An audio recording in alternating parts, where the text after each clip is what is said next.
गेल्या 2.5 वर्षात विक्रमी कामं झाली. एकही दिवस सुट्टी न घेता आम्ही कामं केली. त्यामुळे या राज्याच्या निवडणूक निकालात इतिहास घडला. गेली 2.5 वर्ष महाराष्ट्राच्या कायापालटाला सुरुवात झाली असून आता आमचं एकत्रित मिशन आहे समृद्ध महाराष्ट्राचं.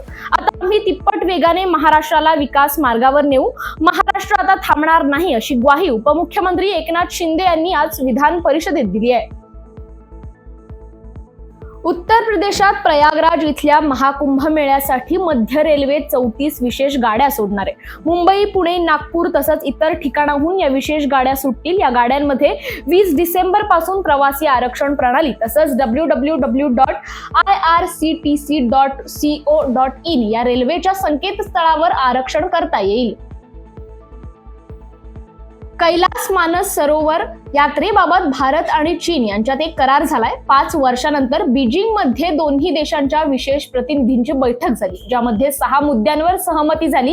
या बैठकीत भारताच्या बाजूने राष्ट्रीय सुरक्षा सल्लागार अजित डोवाल तर चीनच्या बाजूने परराष्ट्र मंत्री वांग यी उपस्थित होते. या महत्त्वपूर्ण बैठकीत दोन्ही देशांच्या प्रतिनिधींनी सीमावादावर सविस्तर चर्चा केली आहे, ज्यामध्ये कैलास मानस सरोवर यात्रा पुन्हा सुरू होईल यावर एकमत झालंय. पंतप्रधान मोदींना लक्ष्य केल्यानंतर आपचे नेते केजरीवाल यांनी थेट एनडीएतील घटक पक्ष असलेल्या जेडीयूचे नेते आणि बिहारचे मुख्यमंत्री नितीश कुमार यांना पत्र लिहिलंय. भाजपची साथ सोडण्याचा मेसेज नितीश कुमार यांनी पत्रातून दिलाय. डॉक्टर बाबासाहेब आंबेडकर यांच्याबद्दल केंद्रीय गृहमंत्री अमित शहा यांनी केलेल्या विधानावरून आज सलग दुसऱ्या दिवशी संसदेच्या दोन्ही सभागृहांमध्ये गदारोळ झाला. घोषणाबाजीमुळे कामकाज दुपारी 2 वाजेपर्यंत तहकूब करण्यात आलं होतं. जॉर्जियाला युरोपियन युनियनचे सदस्यत्व हवे आहे. देशातील नागरिकांची तशी इच्छा आहे. असे असले तरी राष्ट्रहिताला प्राधान्य देणं ही आवश्यक आहे, असं वक्तव्य जॉर्जियाचे नवनिर्वाचित राष्ट्रपती मिखाईल कोवेलाशविली यांनी केलंय.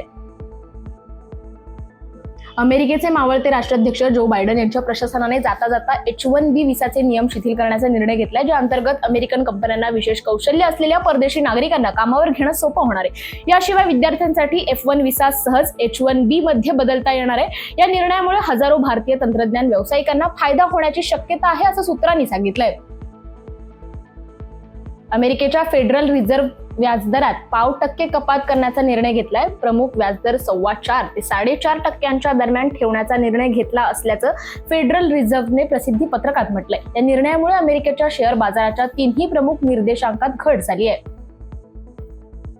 अमेरिकेने बुधवारी पाकिस्तानच्या बॅलिस्टिक क्षेपणास्त्र कार्यक्रमात योगदान देणाऱ्या 4 संस्थांवर निर्बंध लादलेत. याबाबत प्रसार माध्यमांशी बोलताना परराष्ट्र विभागाचे प्रवक्ते मॅथ्यू मिलर म्हणाले की अमेरिका पाकिस्तानच्या कार्यक्रमावर सतत लक्ष ठेवून आहे आणि यापूर्वीही चिंता व्यक्त केली होती. पाकिस्तानच्या बॅलिस्टिक क्षेपणास्त्र कार्यक्रमात योगदान दिल्याबद्दल अमेरिकेने 4 पाकिस्तानी संस्थांवर बंदी घातली आहे. यामध्ये प्रमुख सरकारी संरक्षण एजन्सी नॅशनल डेव्हलपमेंट कॉम्प्लेक्स आणि इतर 3 कराची आधारित खासगी कंपन्या Akhtar and Sons Private Limited, Elephants International and Rocksides Enterprises यांचा समावेश आहे.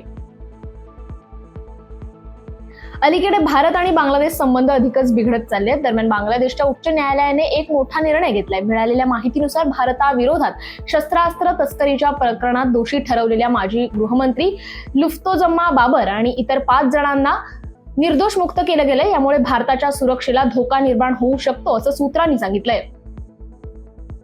वानुआटू या दक्षिण प्रदेशातील महासागरातल्या देशाची राजधानी पोर्ट विला इथं काल झालेल्या शक्तिशाली भूकंपात आतापर्यंत किमान 14 जणांचा मृत्यू झाला. या भूकंपामुळे 2 इमारती कोसळल्यात, त्यात 200 जण जखमी झालेत. बचाव कार्यासाठी ऑस्ट्रेलियाच्या आपत्ती मदत प्रतिसाद पथकाचे अधिकारी या देशात दाखल झालेत. मृतांचा आकडा आणखी वाढवण्याची शक्यता असल्याचं म्हटलं गेलंय. केंद्रीय अन्वेषण विभाग अर्थात सीबीआयने सामूहिक भ्रष्टाचार प्रकरणी मुंबईतून 7 सरकारी अधिकाऱ्यांना अटक केली आहे. त्यांच्या कार्यालयामध्ये आणि निवासस्थानी घातलेल्या छाप्यात 27 स्थावर मालमत्तांच्या कागदपत्रांसह 1 कोटींपेक्षा जास्त रोख रक्कम ताब्यात घेण्यात आल्याची माहिती सीबीआयने दिली आहे. भारतामधील नवी दिल्ली येथे आता 13 जानेवारीपासून खो खो वर्ल्ड कपचं आयोजन करण्यात आलंय. हा वर्ल्ड कप 5 दिवसांचा असणार आहे. या वर्ल्ड कपसाठी 34 देशांनी सहभागी होण्याची इच्छा व्यक्त केली होती, पण 34 पैकी 24 संघांची निवड या वर्ल्ड कपसाठी करण्यात आली आहे. मात्र या वर्ल्ड कप मध्ये सर्वांनाच उत्सुकता असणार आहे ती भारत आणि पाकिस्तान यांच्यातील सामन्याची. आणि या स्पर्धेचा ब्रँड अँबॅसेडर म्हणून आता बॉलिवूडचा दबंग सलमान खानची निवड करण्यात आली आहे. औपचारिकता असलेल्या सामन्यात तमिळ थलाइवाज संघाने बंगाल वॉरियर्सचा 60-29 असा धुव्वा उडवला आणि प्रो कबड्डी लीग मध्ये एकतर्फी विजय मिळवलाय। या सामन्यात त्यांनी 4 लोण चढवत गुणांचं अर्धशतकही साजरं करत आपले निर्विवाद वर्चस्व सिद्ध केलंय। मात्र मध्यंतराला तमिळ थलाइवाजने 12 गुणांची आघाडी घेतली होती।